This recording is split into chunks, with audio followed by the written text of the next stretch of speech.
Bawal daw gumamit ng Team Hilas kasi daw bababa ang views. Sabi ng big content creator na wala namang views. Ibig sabihin, gumagamit ka rin ng hashtag Team Hilas? Take note, natanong na yan ng ilang beses na mga Team Hilas yan. Blue badge pa, tinanong nila. Ang sagot, wala, hindi makakaapekto.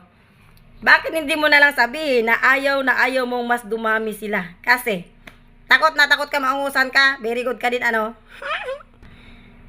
At saka, hindi ba talaga pumapasok sa isip mo, hoy, kung wala kang viewers, natural lang yan, depende na yan sa iyong videos. Sa tingin mo ba, nagaganyan, nakaupo ka lang dyan, tapos halimbawa, kung ano-anong grupo pinasukan mo, do you think dadami pa rin ang viewers mo? Hindi yan dadami, alam mo ba kung bakit? Depende yan sa video. Uy, kahit nga artista mag-ano sa'yo, wala man sila magagawa sa'yo, mag-ano sa'yo. Hoy, depende nga yan. Ganon ipaintindi mo. Gandahan nyo ang video ninyo.